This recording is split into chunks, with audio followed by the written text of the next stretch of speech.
Do you like the sketching style of comics, or do you like to travel quite a bit? Well, urban sketching could be for you. Let's take a little dive into urban sketching, either from a photograph, you could do urban sketching, or live. We're going to do it from a photograph today. So let's go ahead and start. All right, so we're going to start our next urban sketching. So remember, trying to do this as quickly as we can because we're just trying to focus on the major lines and what of the photograph, and what we want to capture is what's the most the focal point maybe of the photograph, or what's emphasized to us the most. You want to make sure that you're capturing things that help you remember the image or remember the forms, which are the buildings that you see. All right, so for this one, we're going to use a pen, or you can use, like I'm using a brush tip marker, and then you're going to frame out the photograph space, which is a vertically taken photograph. So I'm going to create it. Remember, we're going for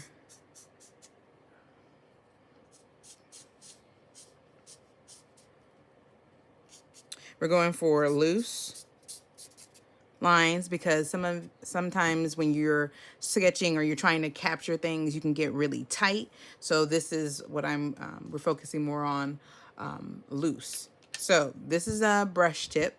So I did that first to kind of outline, but I'm going to, now you can use pen or you can use a brush tip. Now I'm going to use a fine line marker. Both of them are Prismacolor.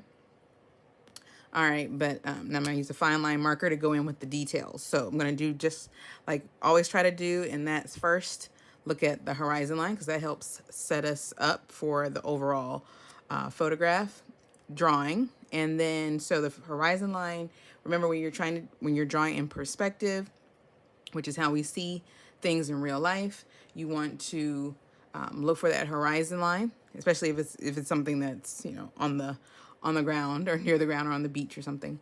So look at where your photograph, or look at the photograph, and then see where the horizon line is, which it looks to be kind of in the lower half of the photograph. So I'm going to draw a short little line, and then the building or the road then goes out this way, with the sidewalk hitting about this point. So I'm going to just go here. And then the other part of the sidewalk is about here, kind of slightly juts out. Then, because there's some cars. And then you can go back over your line, because remember, you're not trying to be super, super perfect, but you're trying to capture. And this looks like it's jutting out on the picture. There's a little spot, and it looks like it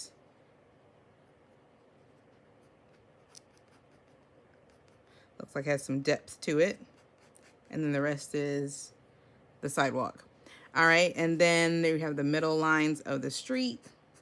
I'm just going to start with doing things that are pretty much the biggest things that I see.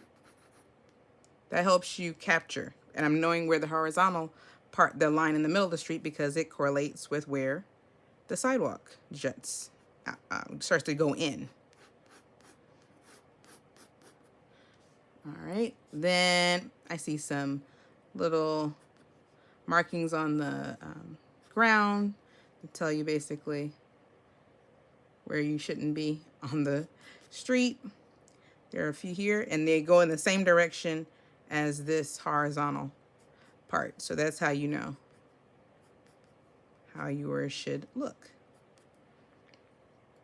All right, next part would be, I'm going to go back down to the end of the road, and I'm going to start with like the building line for that first street. So I know where the first street is. There's a street that goes in right here, because this is basically a crosswalk.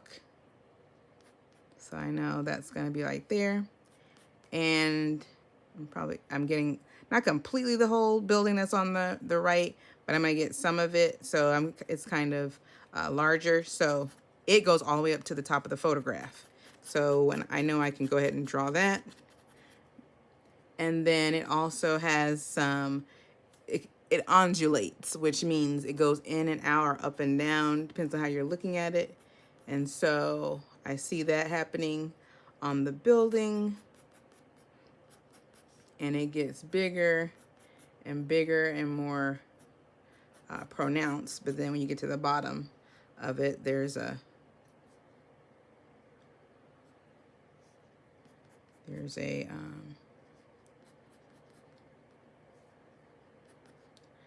part that goes out. There's another part, major part. So I'm just taking in the major parts, and then I see there's like some vertical lines, indentation. There's a little person, and I'm not getting detail again because it's just the person is important, but I'm just trying to grab just trying to get the motion of the figure rather than get particulars of the figure. All right, I know this street also goes all the way and meets that other part of the building. Then there's another building which hits this first one that I've already created. It hits about midway of the building. So I'll come out here and it curves. I know it starts to curve. I'll take a look. It curves about the end. It doesn't come out all the way to the end because it's back here, but it curves about there, and then it starts to descend. Then the building ends.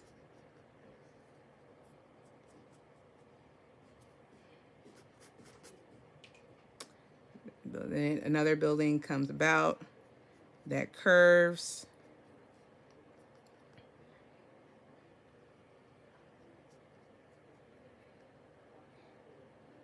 And then another building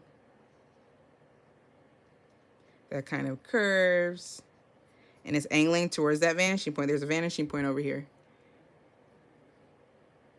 Curves, and then there's a building basically at the end. And it looks like it's even going further down into this other, the vanishing point way down there. So there's basically way down there, there's a street, way like kind of over the crest of the hill. And then there's some buildings. There's another building that's bigger. This building.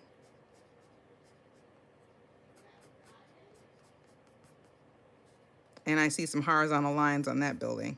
That's the major lines that I see. Then there's a smaller building at the end, and it starts, and then the street lining of the buildings starts to come back up again, stacking. It's almost like they're stacking because they're getting closer to us. And there's some windows that I'm gonna try to capture the essence of them.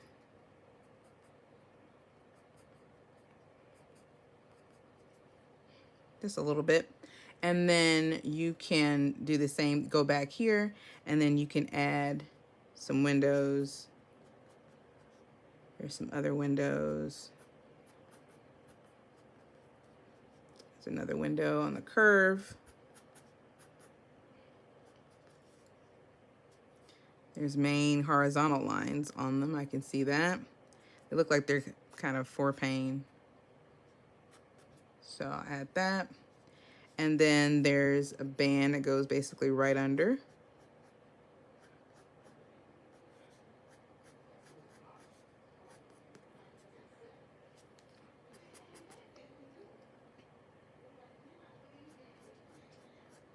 Curved building. So it was kind of curved back here, and then there's a little jutting out spot. Then now we have a lot of vertical lines. The top of the building is kind of, this first level curves basically where this one curves. and then it goes back down the street.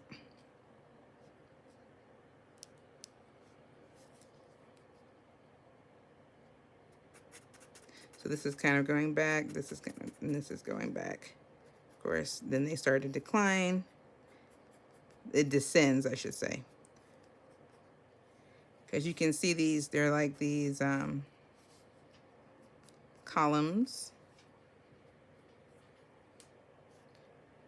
that are near the street if you look further back, because as you go back, then this sidewalk cuts in and then goes out. Cuts in and goes out. Like that. There's a car there.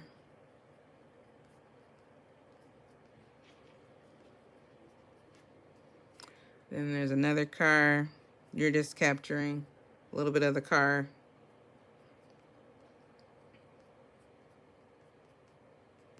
Just the volume of the car, really. So it looks like it has movement now. It's almost, that's what you see.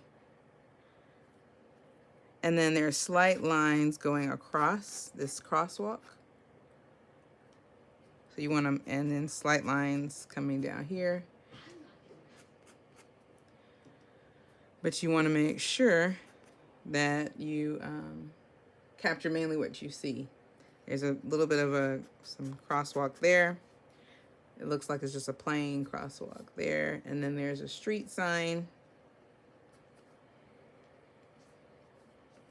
Actually, it's not there. It's more here.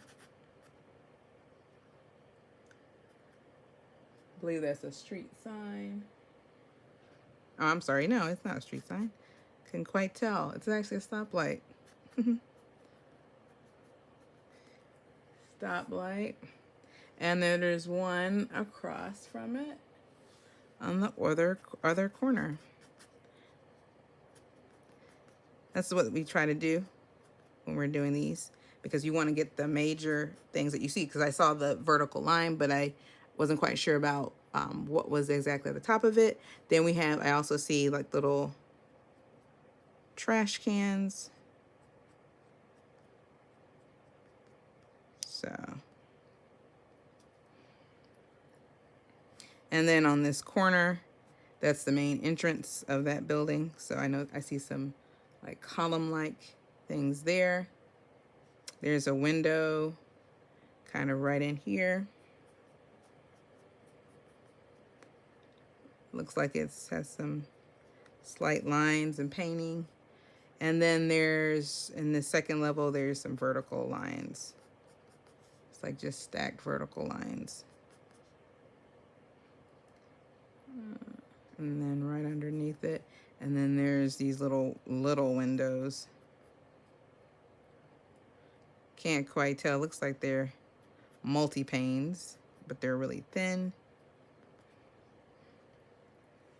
I'm going to now, it just seems like going down the street, you see that stacking, you have it goes kind of up. It's kind of a weird line because it's going up here, but then it's also, everything's angling towards a vanishing point, but then the tops of the buildings, the front facades of these buildings, because they're on the main street, the front facade, they're going up, the tops.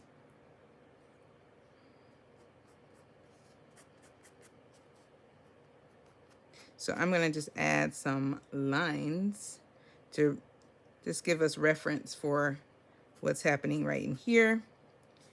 Although we know that's a sidewalk.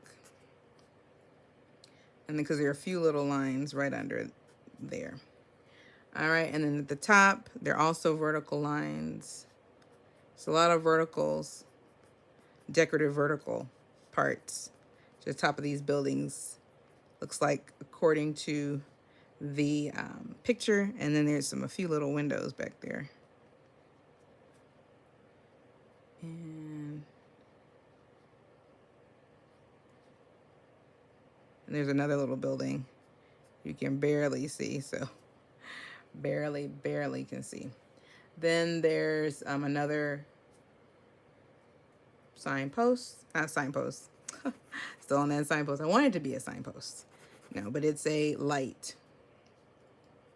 Street light. It's pretty tall street light.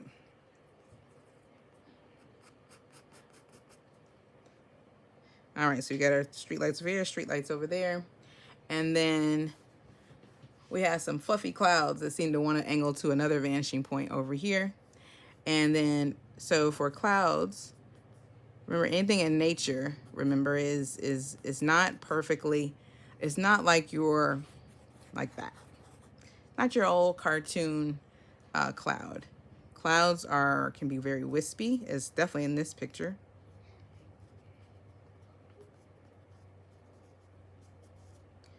And they're all kind of billowing.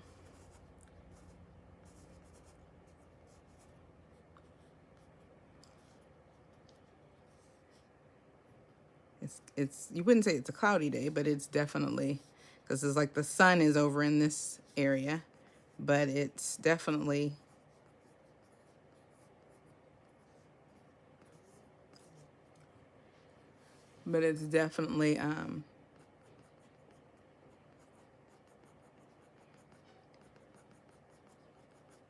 full of, the sky is full of clouds, full of lots of clouds.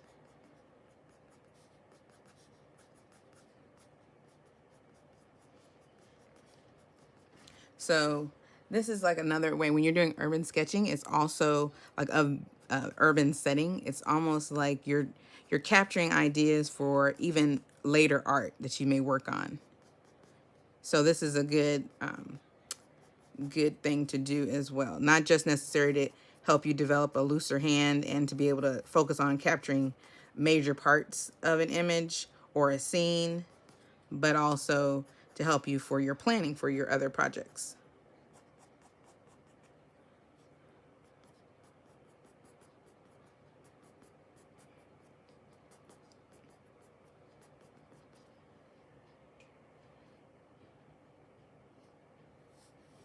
And the clouds just kind of keep billowing.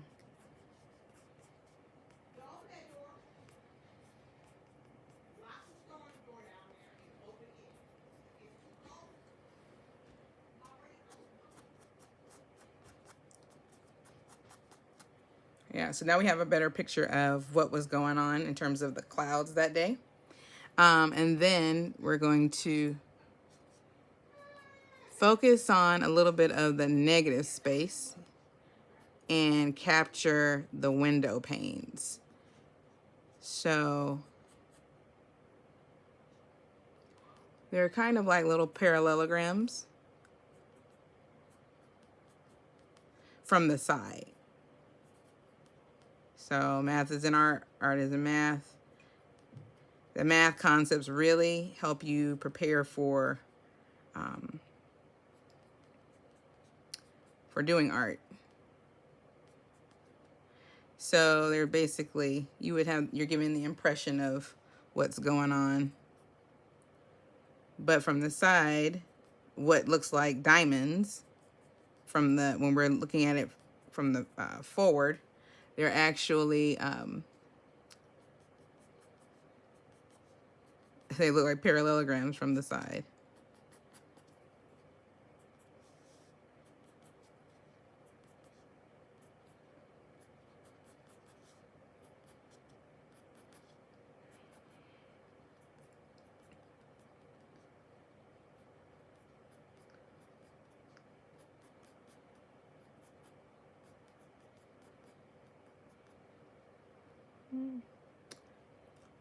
And then they get kind of smaller as we get towards the end of the building. Then part of it's just a rectangle, just a triangle.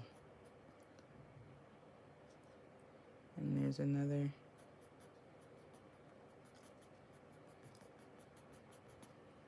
All right, so then you can see how the building was bending back and forth. So if you decided to paint this building or use it in some type of project, there was it was basically like movement in this building because the architect really was trying to get your eyes to move along the building. And we get the scene, we get the overall frame of the picture, And then now, so I wanted to show you that's one option. Doing it with marker, fine tip marker, and a brush tip marker. So it was brush tip I used and fine line marker. But I also want to talk about using watercolor. So these are Derwent. I love these. These are really good to use. And then want to do a little bit of, you could also add color to it to help you do it quickly. So this is, I'm going to do it to the side so you can see it. So the main street was, it was black, but then as it went further away from us, it got to a gray. So I'm going to add that to the back. So you could leave your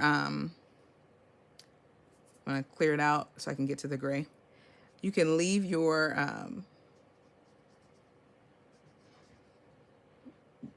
drawing just like it was, or you can add the watercolor to add some color, or with a color pencil. All right, so when you're activating watercolor, you're squeezing a little bit of water onto the paint palette, and then always test it. And I wanted to get to that gray, so that's what I used. But then here it was darker, so I can get a little bit more black. It was much darker.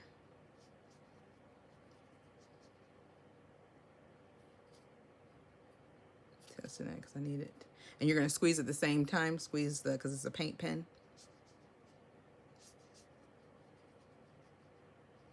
Paint pens are a much better,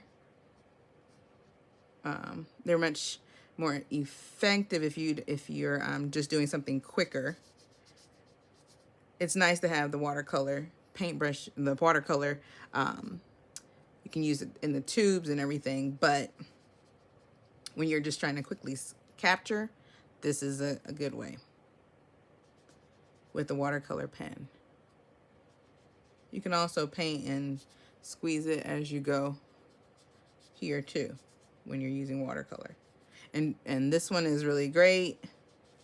And they're not, they're not sponsoring me or paying me to say this, but it's really great because it's, they work some of the best that I've seen because they don't run a lot. And over here was brown. So I'm going to clear out my paintbrush. A little bit over here was slightly brown. So, I'm sorry, not right there, right here. But that's a good example of if that happens to you, where you miss a spot and go, oh, I thought it was that color. You can try just removing it with your finger. Watercolor is not especially forgiving, but because I did it fairly lightly, I'm going to see if I can go over it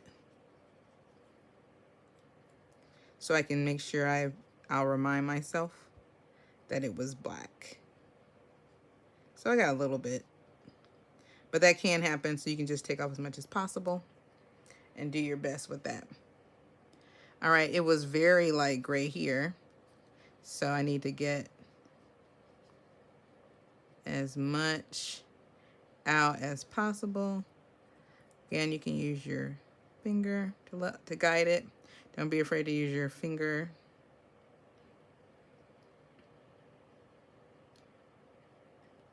So I got it this time. It was about the same gray. Now up on the sidewalk, it was really light gray, so I'm just gonna leave that. And then in the sky, I'm not gonna do the whole details, but in the sky,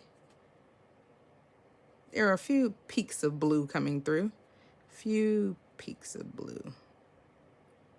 Just a little peak here and there.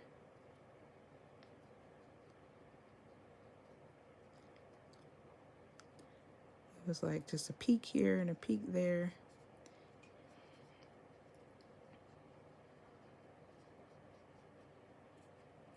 A little bit down there.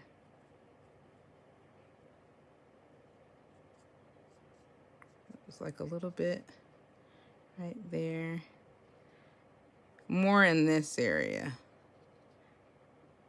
More in that area we were seeing in the photograph.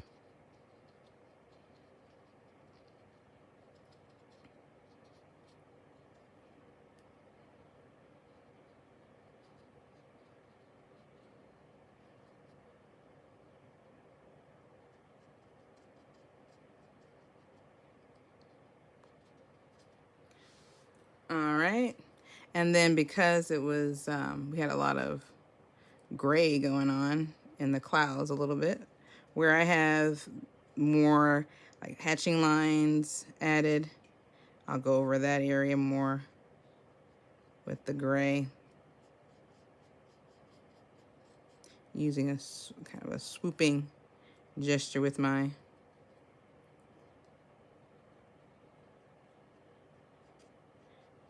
paintbrush. And again, this is just another option that you can do. Oh, I got a little bit too much there. So again, I'm gonna go in, lift it up some and guide it, because I wanted to show you this option, because sometimes this may happen to you, and it may happen. I know I've had students that happens to.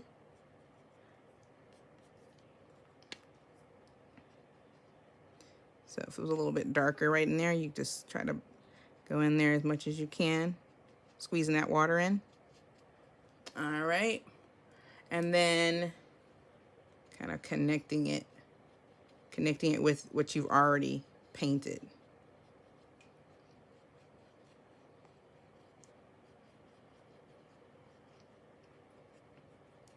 All right. So you can have that sense of the clouds.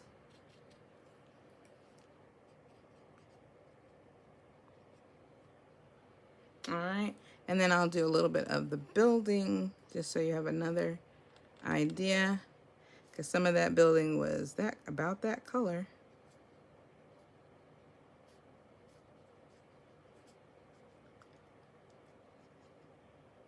So to about there. And then some of it was brown, like just literal brown. Wasn't too, I wanted to kind of blend a little bit with the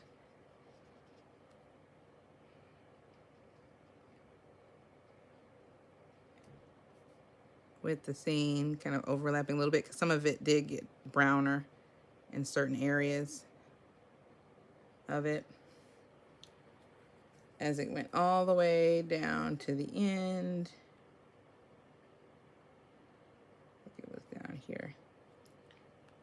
Get some of my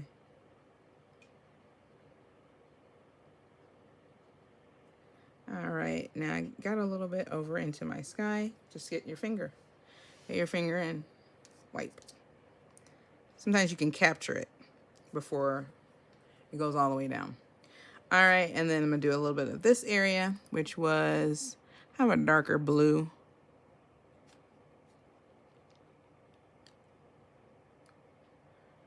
Which, so I'm gonna go over it. It was a darker blue, so that's not a darker blue. No, you're correct. So I'm gonna go in with, kind of mix them a little bit and test it here. Okay, I need more. There we go. Test it, yeah, there we go.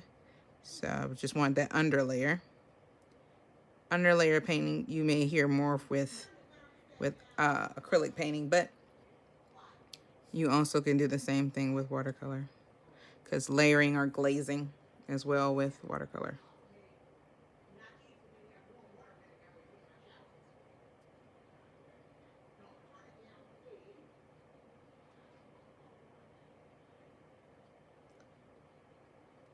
Now there is a detail of a door here, so you can always go back in and add that if that's really pronounced to you, because remember, you're capturing what you see mainly. All right, so I'm not gonna go into too much detail with the painting, but I just wanted you to get the idea of that's another option that you could utilize by adding the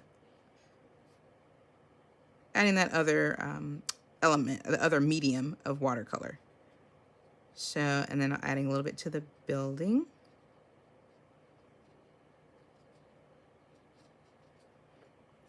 And then the windows were all blue. Those parallelograms were all blue. All right. Feel like I need to add that before we said that's it. All right. Okay. So that's another urban sketch, quick sketch, only focusing on the main parts to help you capture what you want to remember, what you need to remember about a scene, about a photograph, and then another medium you could use straight using marker, fine line, and brush tip, and then watercolor. All right. See you later.